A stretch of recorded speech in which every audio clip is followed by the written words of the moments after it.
طيب فيديو النهارده هيعتبر فيديو تكمله للفيديو اللي انا نزلته من قريب، اتكلمت فيه عن كل التسريبات والاخبار اللي بتخص الافلام بتاعه الافنجرز اللي هتنزل. وفي خلال فيديو النهارده هنتكلم على ايه اللي هيحصل بعد النهايه بتاعه فيلم السيكريت وورز، واللي هي تعتبر الريبوت بتاع عالم الام سي يو. فبلاش ان احنا نطول ولا نبدا الفيديو.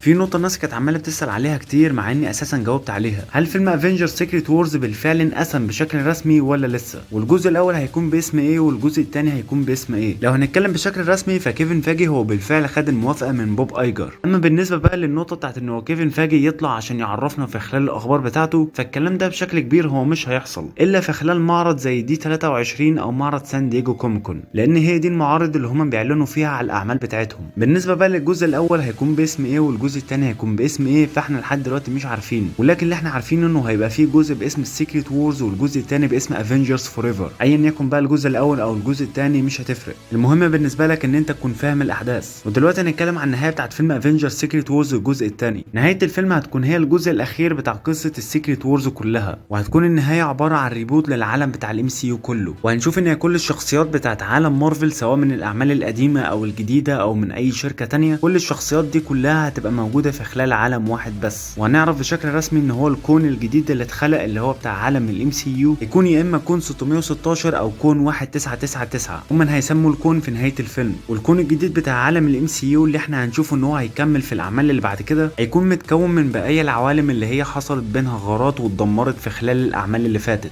اللي هو فيلم افنجرز كانج داينستي والسيكريت وورز الجزء الاول والجزء الثاني. وكل اللي انا قلته دلوقتي يعتبر هو الكلام الشائع اللي عمال بيتكرر في كل التسريبات. تعالى بقى نحلل كلمه ريبوت معناها ايه دلوقتي عشان تبقى على درايه بكل اللي عمال بينزل. احنا دلوقتي عندنا في مصطلحين، في حاجه منهم هتحصل في العالم بتاع الام سي يو. المصطلح الاول واللي هو المصطلح بتاع الريبوت، والمصطلح الثاني واللي هو السوفت ريبوت. لو انت شايف ان الاثنين شبه بعض فهقول لك انه في اختلاف كبير جدا بين الاثنين. لو هنتكلم عن المصطلح بتاع الريبوت بس واللي كان بيتذكر في التسريبات القديمه، فده معناه ان احنا هنبدا من اول وجديد في عالم جديد باسم عالم الام سي يو. يعني بمعنى اوضح كل الافلام اللي انت شفتها قبل كده من اول فيلم ايرون مان 1 لحد فيلم افنجرز سيكريت وورز الجزء الثاني، كل ده في الخط الزمني الجديد او الكون الجديد اللي هيتكون ولا ليه اي لازمه ولا كانه حصل. كل الشخصيات اللي هتبقى موجوده قدامك سواء بقى من العالم بتاع فوكس او العالم بتاع شركه سوني او من العالم بتاع الام سي يو نفسه، كل الشخصيات الموازيه اللي هتبقى موجوده قدامك هتبقى موجوده في كون واحد بس، واللي هو الكون الجديد بتاع عالم الام سي يو، واللي هو هيتخلق وهيتسمى يا اما 1999 يا اما كون 616، وهيفضلوا موجودين في العالم بتاع الام سي يو. هيتعمل لهم مشاريع تانية قدام، وهيكون الكون الجديد ده متكون من بقايا الاكوان التانية اللي اتدمرت. يعني مثلا شويه بقايا من الكون بتاع الفانتاستيك فور القدام، مع شويه بقايا من الكون بتاع توبي ماجواير، مع شويه بقايا من الكون بتاع اندرو جارفيلد،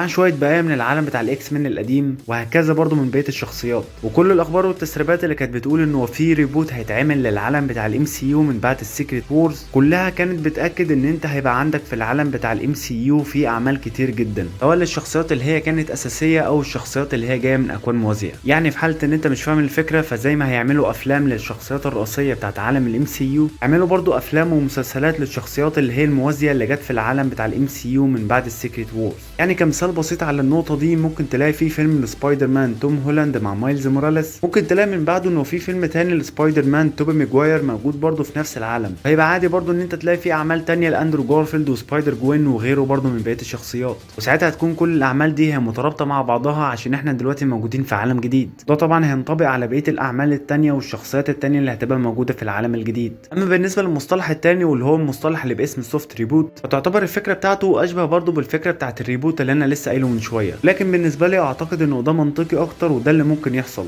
والمصطلح ده بيقول لك ان احنا هنتخلى بالفعل عن العالم بتاع الام سي يو القديم، واللي هو من اول فيلم ايرون مان 1 لحد فيلم افنجرز سيكريت وورز الجزء الثاني، لكن هنا احنا هنتخلى عنهم عن طريق ان احنا هنروح كون جديد يا اما احنا هنعمل تايم لاين جديد. وهيبقى ساعه السوفت ريبوت هنلاقي ان كل الشخصيات اللي ماتت هترجع تاني، ولكن ممكن بممثلين تانيين. وهنا في احتمالين ممكن انهم يحصلوا. الاحتمال الاول واللي انا بسميه الاحتمال بتاع فيلم ذا فلاش، اللي هو يعتبر متاخد من النهايه بتاعت فيلم ذا فلاش. الاحتمال ده ببساطه بيقول لك ان احنا من بعد السيكريت وورز هنروح يا اما لتايم لاين جديد او لكون جديد، وهنلاقي كل الابطال اللي هم ماتوا قبل كده في الاعمال اللي فاتت هم ما زالوا عايشين. نشوف ساعتها حاجه من الاثنين، اما الشخصيات دي موجوده بنفس الممثلين برضو القدام، بس طبعا هم جايين من كون موازي او من خط زمني مختلف، وتاريخهم الى حد حد ما مشابه للتاريخ برضو اللي كان موجود في العالم بتاع الام سي يو، يا اما احنا ممكن نلاقي نفس الشخصيات مع تشابه في التايم لاين ولكن بممثلين تانيين. وده بالنسبه للاحتمال الاول. اما بالنسبه للاحتمال الثاني فهو بيقولك ان احنا في نهايه فيلم افنجر سيكريت وورز هنلاقي ان هو الشخص اللي هو هيكون مسؤول عن السيكريت وورز، واللي هو ممكن يكون يا اما ريد ريتشارد يا اما دكتور سترينج، او الشخص المسؤول بشكل عام عن الموضوع بتاع المالتيفيرس، هيجيب شخصيات من اكوان موازيه كتير عشان ياخدهم ويحطهم في الكون الرئيسي اللي احنا هنكمل فيه. نقول مثلا على سبيل المثال احنا عندنا في الكون بتاعنا ايرون مان هو مات،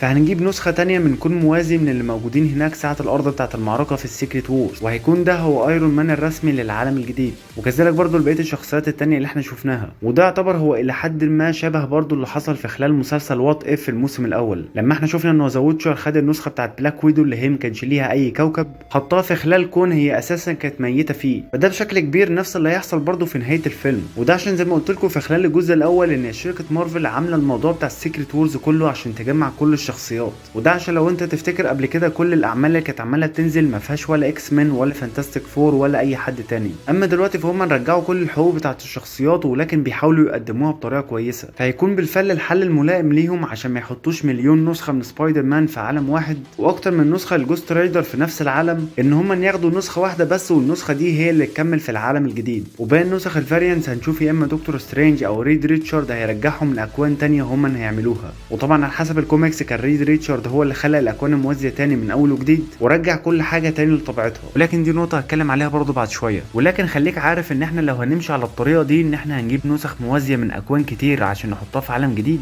بالنسبه لي على حسب اللي انا متوقعه احنا هنشوف اغلبيه الشخصيات دي هتبقى صغيره في السن بحيث يكملوا في العالم بتاع الام سي يو الجديد. دلوقتي بعد ما احنا ما فهمنا الريبوت والسوفت ريبوت تعالى بقى نتكلم عن النقطه اللي بعد كده. هل الفيلم هيكون متاخد من الكوميكس ولا الفيلم هيكون عباره عن فيلم معمول من كيفن فاجي؟ الاجابه انه الفيلم ده هيكون خليط بين الاثنين. ولو هتقولي ليه فاقول لك عشان لو الفيلم ده بالفعل كان هيتعمل من الكوميكس حرفيا اللي هو انت هتاخد كل الكلام اللي موجود فيه وهتعمله فيلم، المفروض ان هو كيفن فاجي يعرفنا ان هو الروسو براذرز هم اللي هيعملوا الفيلم بتاع السيكريت وورز، لان هم قايلين اذا كانوا هيعملوا فيلم السيكريت وورز هياخدوه حرفيا من الكوميكس، ولكن كيفن فاجي ما اختارهمش عشان هم يعملوا الفيلم، فبالتالي معناه ان هو هيعمل ميكس بين الاثنين. وطالما احنا هنشوف انه في تدخلات من العالم بتاع الام سي يو اللي هو العالم السينمائي، معنى كده انه مش كل الكلام اللي موجود في الكوميكس هيحصل حرفيا جوه الفيلم، ودي حاجه احنا كلنا عارفينها وعارفين برضو الكلام ده من زمان جدا. عمر ما شركه مارفل بتاخد كوميك وتعمله فيلم على طول، في يعتبر نقطه او نقطتين او 10 مثلا من كل كوميك بيتم التلميح عليها جوه الفيلم اللي هم بيعملوه، ولكن بيبقى في كميه اختلافات كبيره جدا بين الفيلم وبين الكوميك.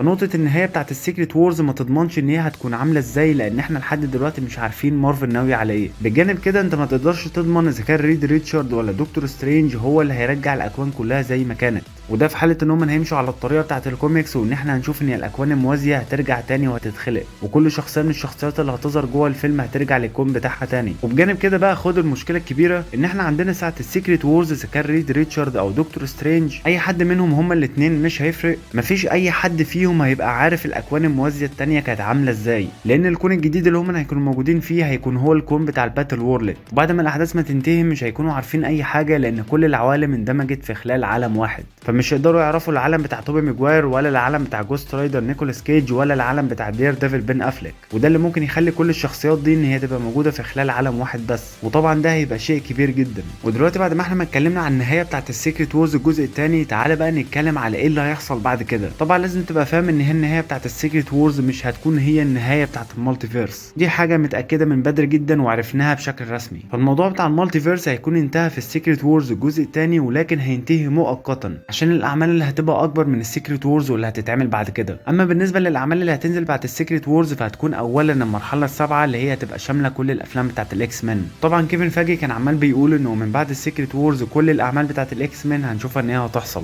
وغالبا على حسب اللي احنا متوقعينه هيبقى فيلم سبايدر مان 5 وسبايدر مان 6 بتاع توم هولاند هينزلوا من بعد السيكريت وورز، وده لان لحد دلوقتي مفيش اي اخبار رسميه على ان فيلم سبايدر مان 5 او فيلم سبايدر مان 6 هينزلوا قبل السيكريت وورز. كل اللي عليه كلام على انه هيكون هو الفيلم الوحيد لسبايدر مان اللي هينزل قبل السيكريت وورز هيكون هو فيلم سبايدر مان 4، بالكتير قوي في حاله ان هم هيأجلوا السيكريت وورز مثلا 2030 فممكن يبقى فيه الجزء الخامس، ولكن برضه هيبقى عندك مشكله ان انت عندك فيلمين لسبايدر مان ولكن برضه انت عندك الموضوع بتاع السيكريت وورز، فانت بتمهد لمين بالظبط؟ فالمفروض ان هم يركزوا على السيكريت وورز اكتر من الشخصيات بتاعت سبايدر مان، فده اللي بيخلينا نتوقع انه في فيلم واحد بس اللي هينزل قبل السيكريت وورز، وبعد السيكريت وورز هيبقى عندنا الجزء الثاني من سبايدر مان. وبعد المرحله السابعه ممكن يبقى عندنا فيه فيلم كمان في المرحله الثامنه، زي النظام القديم برضو اللي عملوه ساعه سبايدر مان هوم كومينج وفار فروم هوم ونوي هوم. وبالنسبه للساجا بتاعت المالتي فيرس فهي هتنتهي من بعد السيكريت وورز الجزء الثاني، وهتبدا من بعد السيكريت وورز الجزء الثاني ساجا جديده باسم الميوتنت ساجا. وعلى حسب اللي تم الاعلان عنه بشكل رسمي ان الشخصيه بتاعت سكارلت ويتش هتبقى فيلن في خلال فيلم من افلام الافنجرز للمرحله السابعه. والفيلم ده زي ما اتذكر هيكون فيلم متاخد حرفيا من الكوميكس بتاعت هاوس اوف ام. هيكون جوه الفيلم ده اتحاد الفريق بتاع الافنجرز والاكس مين ضد سكارلت ويتش. ومن بعد الفيلم ده هنشوف ان سكارلت ويتش ممكن تكون هي الفيلن بتاعت شويه افلام تانية وممكن كمان المرحله كلها. ده طبعا كله معتمد على الخطه بتاعت كيفن فاجي واللي هي ممكن تتغير في اي لحظه. نيجي دلوقتي بقى نتكلم على الافلام بتاعت الافنجرز اللي هتكون اكبر من السيكريت وورز. بالنسبه للتسريبات القديمه جدا فهي اكدت ان احنا هيبقى عندنا 4 افلام للافنجرز، وهيكون الاربع افلام دول هم كلهم ممهدين لبعضهم، او زي ما تقول القصه هتكون واحده ولكن هي متقسمه على 4 اجزاء. والفيلم الاول هيكون باسم فيلم افنجرز سيكريت امباير، والفيلم الثاني هيكون باسم افنجرز الاينس، والفيلم الثالث هيكون باسم فيلم افنجرز انهيليشن، والفيلم الرابع هيكون باسم فيلم افنجرز ايترنتي وورز. طبعا زي ما قلت في الجزء اللي فات ان كل الكلام اللي انا عمال بقوله هنا يعتبر تسريبات واخبار قديمه، ممكن يكون صح وممكن يكون غلط.